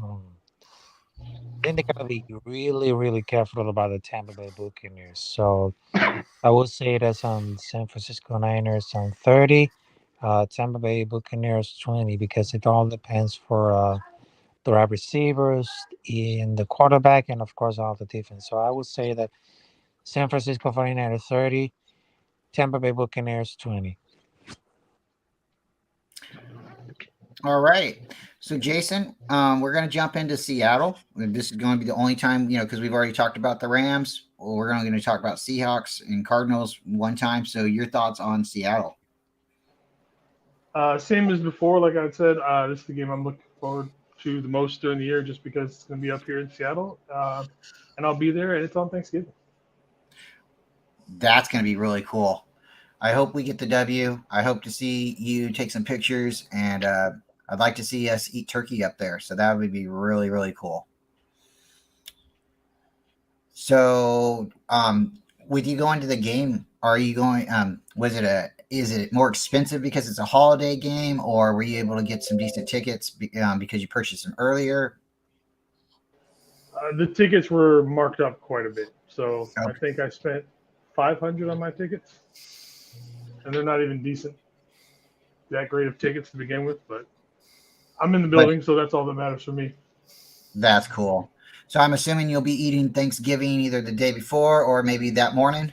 I think me and some friends are gonna go up there. We're gonna have Thanksgiving up there, and then I'll come home and have it with my wife like that weekend or something. Whenever I stumble home drunkenly from that game. Merry and drunk, right? Yeah. Awesome. Okay, David, your thoughts on Seahawks overall? I honestly think that, Pete Carroll always seems to have something for us. And I'm looking at this like it's going to be a loss. I know no one wants to hear that, but I just am. We're going to Seattle, Pete Carroll, and I mean, the only way we win this is if Geno Smith does Geno Smith stuff.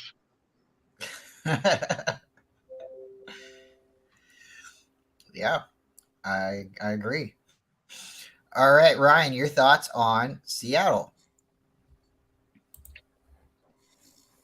This is going to be a hell of a game. It's going to be a hell of a game. And this is the start of the bird Bird break.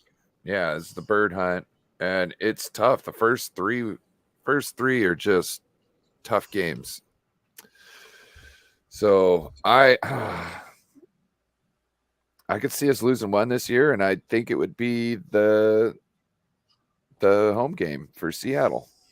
So this could be a loss for us, but at the same time, this could be a win for us. We've got an amazing team, and if we got somebody at quarterback who can just get the offense down the field and come away with touchdowns, I think we could win this game. Yeah. So it all depends what we got going on.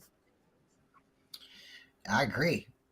Corey, your thoughts on the statement game, Seattle Seahawks overall? The rivalry. Shout out Joe Stevens. Yep. Yeah. Well, instead of eating turkey on there, we can eat Seahawks on that. Can we find Seahawks? They're small birds. They're very small birds. They're like quail. I'm hoping that we win. I want us to win. I so badly want to be Seahawks and Seahawks territory. I want us to go. It'd probably be the Duck and Turduncan. Yep. So maybe the guy, what's his name, is going to the game. Jason? Yeah, that's me. Jason. Jason can go down there and sit on there, someone will eat turkey. Yeah, run on the field with a big old turkey leg after the game. Yep. I see us winning. I am very nervous about this game. This is like probably the most anticipated game besides week 1 for me. I'd love to see the Niners beat Seattle in Seattle on Thanksgiving so we can, get that horrible image of those 3 guys eating turkey on our emblem. I'd love to see it just flip the script and happen up there. Bring out a turducken, bring out the whole thing for Madden, I just want to see it. So I'm going to be eating Thanksgiving dinner probably for breakfast that morning because I don't want to stomach the game. I don't want to ruin my appetite for the game. So that's going to be a great day. There's 3 games on. I am looking forward to our game being at the end. Raphael, your thoughts on Seattle? Oh, on Seattle Seahawks or the Sea Chickens. I mean, it's gonna be like a really, really tough. But I see it. San Francisco 49ers 38, Seattle Seahawks on 28. It all depends how they improve it after about the quarterback. So I think that Brock Purdy, they say, hey, you gotta be careful about it because so right now it's gonna be the easiest one. And I just wanted to tell you that I'm really sorry about that, but right now I gotta make some lunch right now. But it was a pleasure having you guys, and of course I'm getting ready for the preseason, and of course I just want to tell you about it, guys. It's not gonna be easy, but I can smell it's very difficult between the Raiders and 49ers. So even though that I have a podcast. Even though they have a podcast, I will try to invite you for like a special roundtable between the Raiders versus 49ers of the preseason. So much love and respect for my Capitan Rafael. I will see you there next time. So have a great one, folks. Corey, No Border Sports, Ryan Cole, but Take it easy, Raphael. David, all these amazing persons for the 49ers, even though that I'm a Raiders fan. So have a good luck, folks. So have a great one. All right, Raphael, have a great day, buddy. Hey, thanks, Raphael, for coming. Appreciate it. Yeah, if you guys don't know Raphael, check him out. He's got a great YouTube channel. He's pushing. He's over 700 subscribers now. He's doing really good. He is a Raider fan. He's probably my favorite Raider fan at this time. He's got a podcast, and meeting him has been pretty cool because I've met some other Raider fans that have pretty big podcasts in Stockton. So I like to actually keep going in, talking to Raphael because he's got a cool perspective about, 49ers and Raiders and just overall NFL. And if you haven't talked to him long enough, when you do get to talk to him, he's a pretty cool guy. So go check out Raphael El Capitan. He's pretty cool. So we're going to go ahead and move now to Philadelphia. Jason, your thoughts on the December 3rd game and the Philadelphia Eagles in general overall for this season? Yeah, I think overall this is a team that we all currently hate the most just because of everything that has happened last season. Kind of surprised this game doesn't have like a primetime slot or anything like that, or that it was earlier in the season. But I remember Kyle saying something like he was glad that this game was later in the season. So yeah, definitely looking forward to this game. It's definitely gonna be a tough one for us because we're gonna be going to Philadelphia, and that town is just notoriously rough to play in to begin with. Another toss-up one. This might be one of the ones that I have on the board as a loss, just because of where it's at, the time of the year, and everything else. I agree. David, what's your thoughts on the Eagles overall?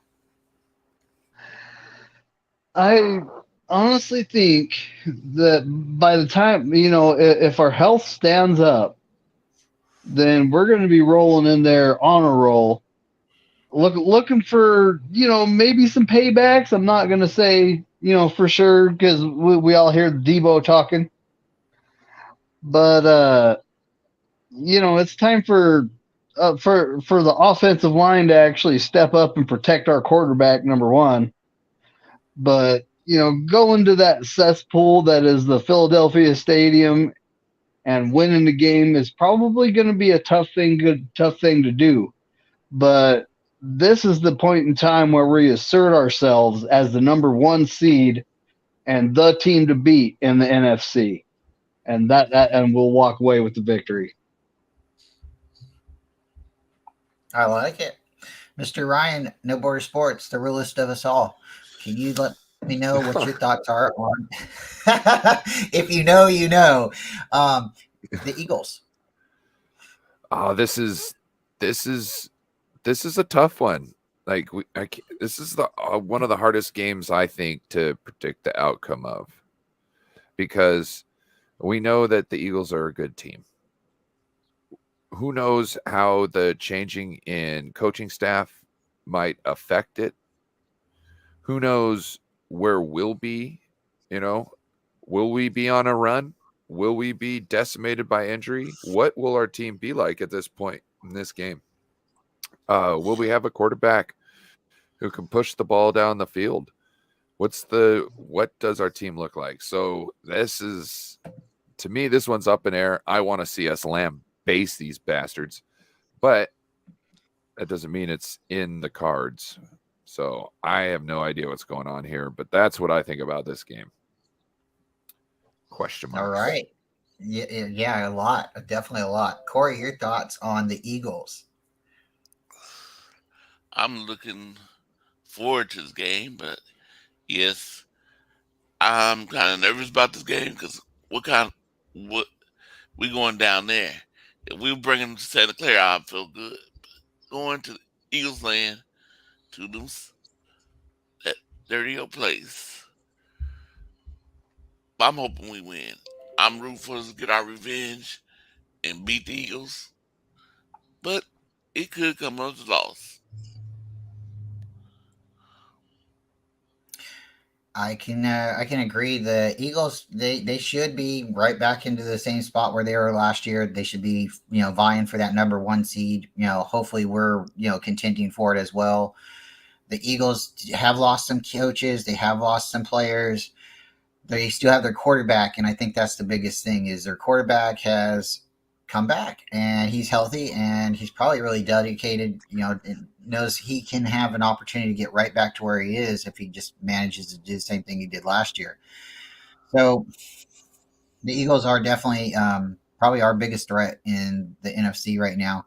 They could be our biggest threat in the NFL because, sometimes you play for that Super Bowl in the middle of the year or, the playoffs, like we already know when we play the Cowboys, it's kind of whoever wins is going to the Super Bowl. Hopefully, at least that used to be the rivalry. So I think with this one, it's kind of that way. If we can beat the Eagles, then we got a pretty good shot. But it depends too, because I think they're going to go into a little bit of a rough spell before they play us. So hopefully they can stay healthy. Hopefully we stay healthy, and it turns out to be a good game, a game that we all want to see. Somewhat like the NFC Championship, a game that can get played out where no one loses the quarterback. Because I tell you what, if they have a backup quarterback in there or they have, something else, and then they can sit back and say, oh, well, this is why we lost. I don't think it's going to be I'll still take the W. I just don't think it's going to be what we want. We want to beat them at their full strength. So, all right, Jason, let's throw it down to you. Let's go to Monday. It's going to be December 25th, Christmas versus Baltimore. And again, your thoughts on this game and overall Baltimore. Definitely going to be a tough game. They're going to have Lamar back, obviously, by then. Or, no, he's healthy this season. Actually got to work, so I'm going to miss most of this game. But going to be definitely a tough game. It sucks that we were playing on both of the holidays, I think, in general. I just don't like – I hate holiday games, and then we got both of them this year. So this one will definitely be a tough game against a good team overall. Yeah, I definitely agree. David, your thoughts on Baltimore? I think it depends on Lamar Jackson. I'm looking at this like it's a loss because Baltimore historically has played us like incredibly hard. And Max. And it depends. Is Lamar Jackson actually going to be playing? They don't have Greg Roman anymore, so we know he's not going to be doing – well, he's probably still going to be doing design runs, but not as much as he used to. So, Greg Roman got ousted. I honestly wonder what the transition, how Lamar's going to react from the transition from that run first offense to, is he going to be throwing the ball around? No one knows how the change is going to affect Lamar yet. But by then we'll know what Baltimore is, and I'm chalking this up as a loss just because historically they play us incredibly hard. Yeah, agree. Ryan, your thoughts on the Ravens? They always play tough games. Like even when they lose, it's comes down to the last second, and it's always a question mark until the time ticks off the clock. Who's going to win it? So this could be a real, not a trap game, but this could be one of our biggest tests after filthy. This is our biggest game for the rest of the season. I would say is playing this team right here, and I think anything can happen. It's also Christmas. So, yeah. Yep. Corey, your thoughts on the Ravens? Yeah, this game is gonna be tough to me. This game, plus with Lamar Jackson, if he's that quarterback, I'm worried. I can see us winning, and I can see us losing this game. So, and plus the Harbaugh, he's a good coach. So I can see us losing this game.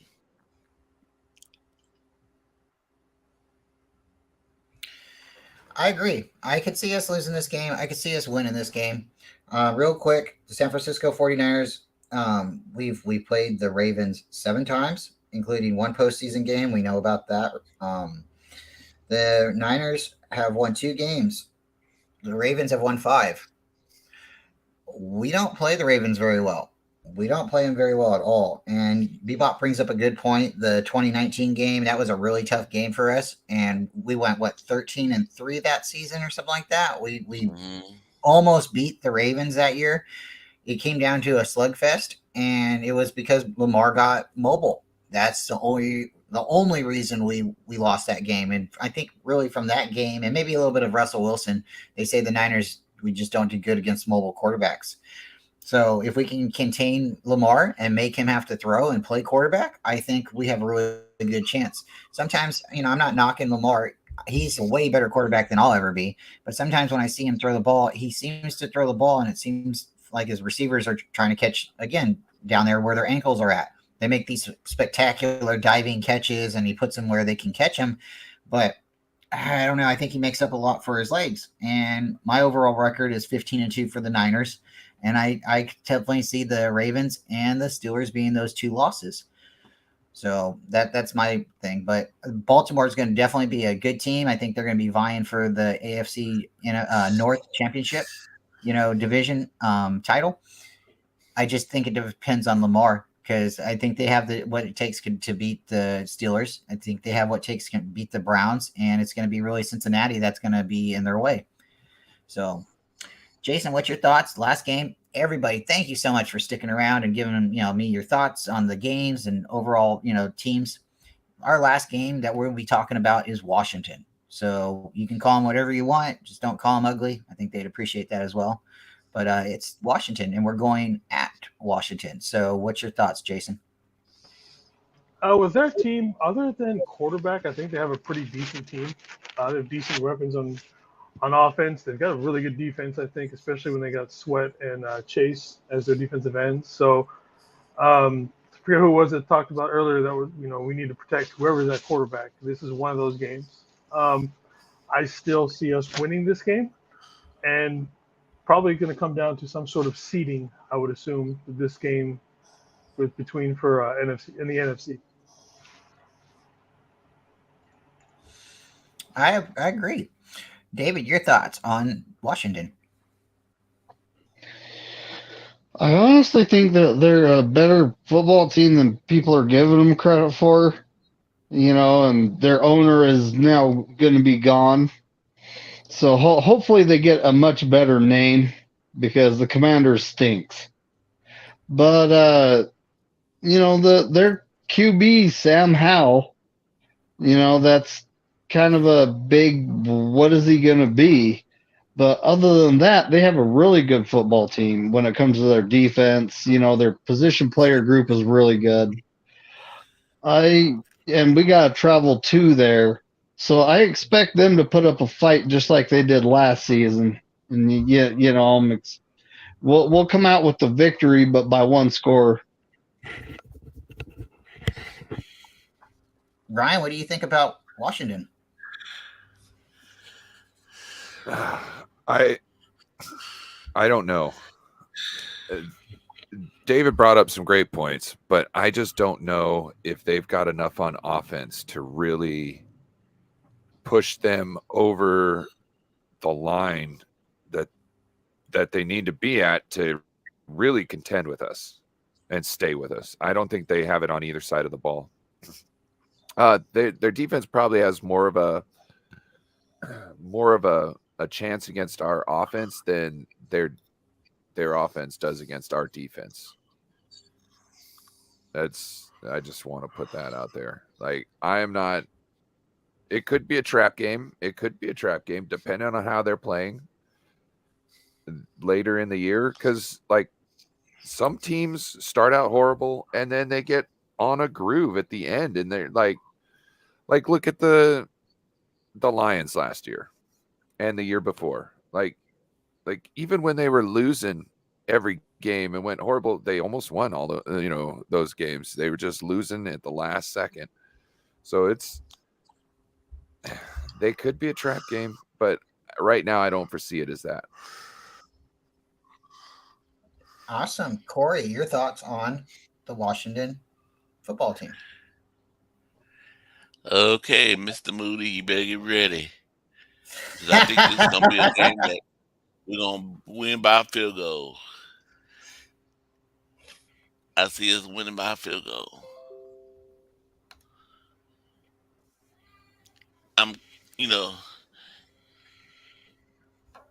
And by this point, where we thinking we're going to be at when we play against Washington? Is we going to already sweep our division? Are we going to have the home field advantage already?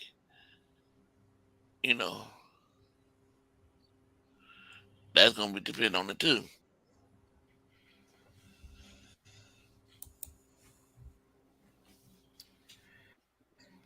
I like that point because it seems like too, if we are winning, they might take a little bit of a break, let off the gas a little bit. I hope that's not their mentality, because you should always go into every game thinking this is the last game you're going to play.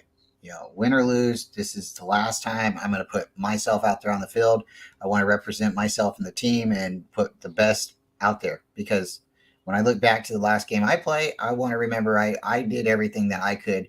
I tried my best. I didn't hesitate. I didn't take it easy. I didn't slack.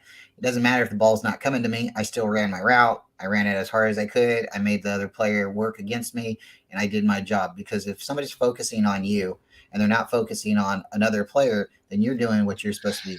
Everybody can be a decoy at another point of the game, at one point of the game. So the Commanders definitely have a good defense. I love what Jason said, good offense. I think they're just missing what we're missing maybe is a quarterback. If they have, a lockdown quarterback, I think they could be really, really scary if they just, and maybe it is their guy Howell. I don't know, but if the Commanders, now with the moving forward with a better ownership, they can get some better uniforms, hopefully, because what they got going on is just horrible. I would rather them go back to the red and yellow ones, but it just, for them to have to change their team, it's really, the name of the team, that's horrible. Some people like the name, some people don't.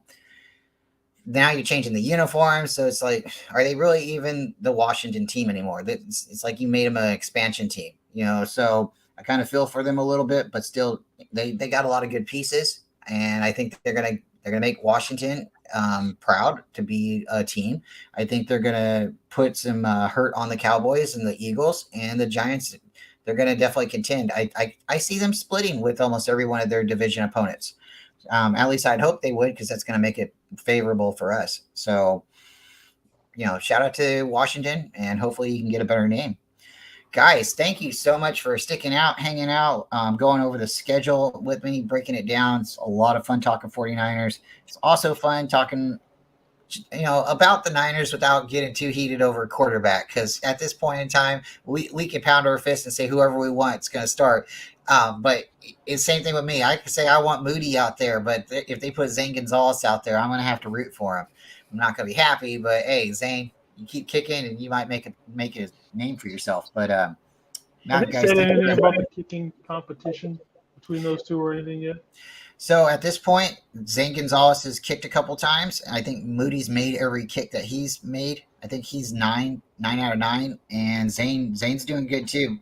I think I don't think he's missed more than one, if I'm correct. I'd have to look at Twitter. I have a couple people on Twitter that are posting the Moody competition and Zane Gonzalez competition, but Moody's definitely got the distance. That's what they've reported in camp. And currently, right now, they don't have anybody punting. They're using a punching machine because Mitch Wisnowski was lifting weights and strained his back. So I don't see them at this point signing another punter because they got the punt machine, but they're waiting for him to come back. They're not going to put him on injured reserve. They just he needs a couple days. So, but as far as the kicker competition, I really hope that starts heating up here soon. I think we're going to see more and more of it when it gets into the preseason.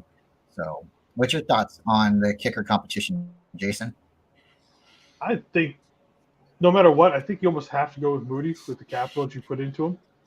I mean, minus him missing every field goal and just having like the worst month and a half of his kicking career, I'd almost think he has to win by default because of the capital they put in on him. I agree. I definitely agree. He's somebody I liked. I did like Jake Moody coming out of college. So, I mean. No, I agree. And what's your thoughts on Ronnie Bell? I've heard he's not doing so hot. I'm a little surprised because I had high hopes for Ronnie Bell. To me, he seemed like almost like a Brandon Ayuk clone with the style of play that he had. So I had him making the team as probably the 5th or 6th wide receiver kind of thing. But it's kind of interesting that it's just not transferring over as of yet. But Ayuk also had the same slow start to camp with his rookie year, so we'll see. Still too early. No pads. Not worried about anything right now. Yeah, tomorrow I think is the first day of pads. So a lot of things are going to be, ironed out, and we'll start being able to see a better, decisive, and give a better opinion on what's going on. Yeah. Ryan, what's your thoughts on the Moody and Zane competition? Have you heard anything about Ronnie Bell, and is there any other training camp updates that you'd like to let us know about? I don't know why we're really wasting time with Zane. We've given up so much on Jake Moody, essentially with draft capital, that I don't see them really, even if he's got a little hiccup, I don't see them moving off of him. Can't. Almost. It's kind of where I'm at. When it comes to Ronnie Bell, yeah, I had high hopes for him, but we've seen every receiver essentially come in besides Debo come in and really not make it first year, like not be on the field as much. You got to, no block, no rock, but also you have to run those routes perfect and know exactly. It's not like you're finding the space in the zone. No, you have to be perfect and stringent on those routes. So that's probably really what's the deal is right now with him, is he's just got to get those routes down pat, which is kind of unfortunate because this is something, if it was a normal thing, somebody could train for beforehand, but it's not. You got to get with the team and then learn what they're asking of you with these routes. And then you've got to train them until they become second nature. So. Yeah, I'm a little disappointed what I'm hearing with Ronnie Bell, because his dad's supposed to be a coach. He used to be a player. his dad's like a wide receiver coach, so he's been grooming his boy to play. And they're saying right now with the other wide receivers coming back from because the mini camp and stuff that was happening, he was doing really good. But now with our studs out there, they're like, whoa. Now they're being a little bit timid. So he needs to go all out. He doesn't need to hold back. He needs to be like, I knew what to do. But we have some wide receivers that have been on the team for a couple of years that are veterans that aren't willing to relinquish their position. So he might be a camp casualty. I really like the guy. I was hoping he'd make the team, but wow. David, your thoughts, and then we'll go to Corey on the kicker competition, Ronnie Bell, anybody else that you'd like to talk about with what's happening in camp. I honestly don't think there's really a kicker competition because, Zane Gonzalez, he prior to the injured season, he didn't play last year. He's a good kicker.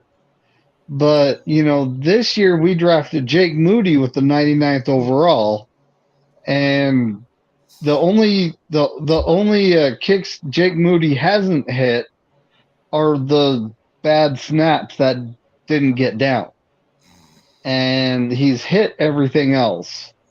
So at this point, he has the edge, even minus the draft capital issue. He has the edge.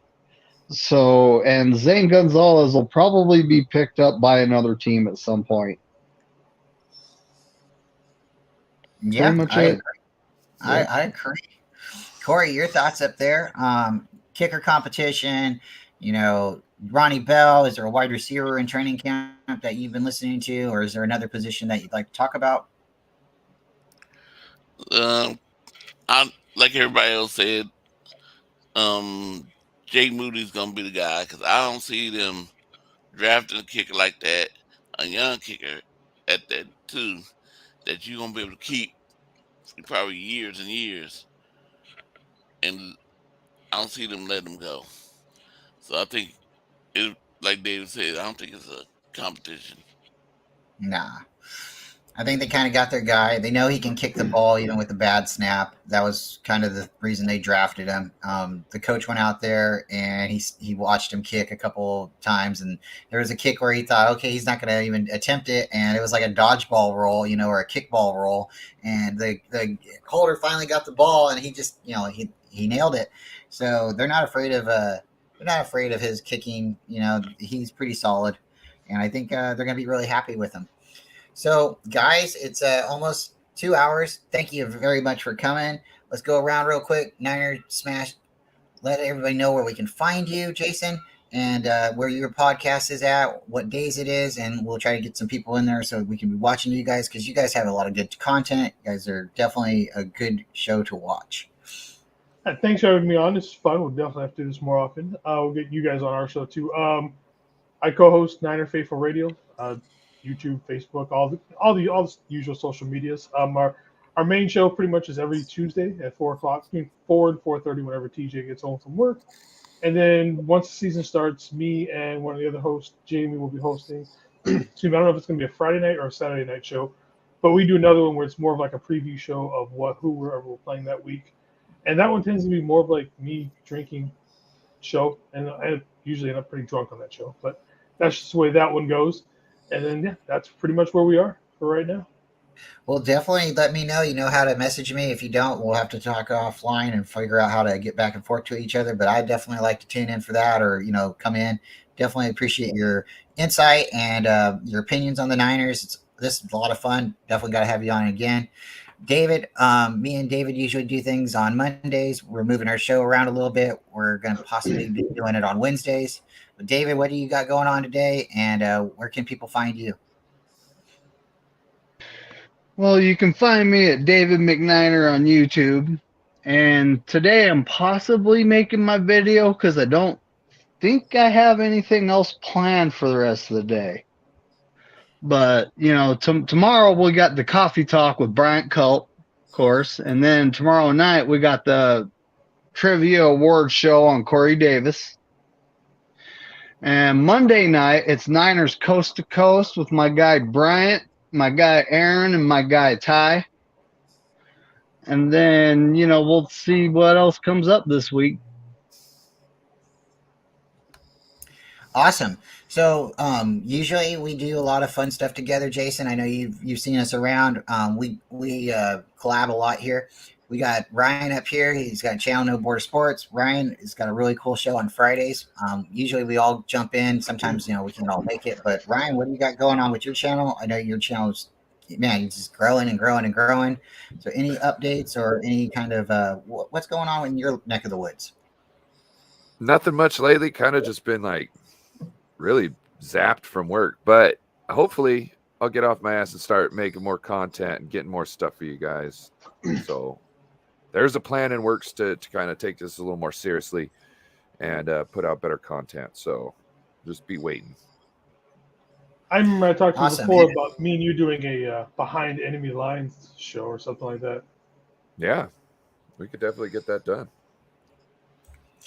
Yeah, that would be cool. I know you do stuff with Joe, but you two up there in Seattle, in Washington area talking 49ers, that would be a really cool show to listen to you two collab.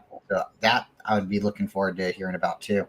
Corey Davis, what do you got going on? Anything today for your show, or is it tomorrow? It's tomorrow, but today, nothing much. Just probably relax. About to go have me some breakfast.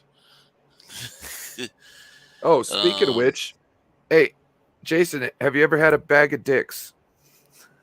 I don't like dicks. You don't? Yeah. I I like their dicks are plain trash. cheese. Only me and you would get that joke. You're like, oh, I love dicks. Dicks is Some great niggas when of the you're drunk. empire. Yeah, it's great. Right. They're so beefy. So yeah, tomorrow at 7. Tomorrow at 7, I'll be doing a trivia results show. Who's went 14-2? Who went 14-1? Who went 13-2? Who went 8-7? Who went 9-6? Who fan card do we need to take?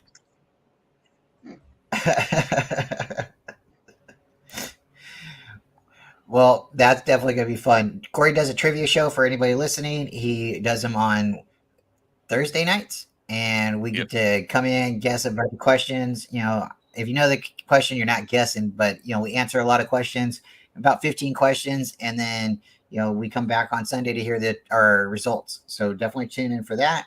Tonight we have the Ladies of the Empire. It's a panel channel. It's a group with my wife. She brings on about 5 other girls. Sometimes, less than that, but they bring on a great show. They talk 49ers. The ladies just get on and talk. It's not The View. It's the 49er ladies. She'd hate me saying that. But they definitely all have their own spin. There's Peachy Brown. She does things with Wayne Breezy. There's Niner Jess, East Coast Red and Gold. She does things with Beto. She does things on Ryan's channel. She's been a guest on me and David's channel. There's Gina repping the Bay. She's got her own channel, the Laugh Chill Show, Laugh Love and Chill Show, something sports show. I'm so sorry I'm butchering that. Dina Harvey, and then we have Bex from East Coast Red and Gold on as well. And Dina Harvey's been around everywhere. She's been on our channel. She's been on Corey's channel. She does the weekly pick'ems with us sometimes, and she's a great 49er content creator to come on. So again, that's Peachy, that's Gina, that's Dina, that's Bex, Jess, and Tony. A lot of great women that come on, and sometimes they'll have a guest that pops in. But tonight, because things are changing and the season's changing, Tony's going to be moving her channel probably to Saturday nights and go for about an hour. And definitely tune in if you guys got nothing to do. If you do have something to do and you can pop in and just hit the like button, that's great too. But with that, guys, thank you very much for coming. It's been a great show, and I'm going to say it, go Niners. And once again, thank you, East Coast Red and Gold. We're going to put those tickets to use, and really can't thank you enough. Thank you, Maddie B, as well, and hope your family's doing well. And go Niners. Go Niners. Peace.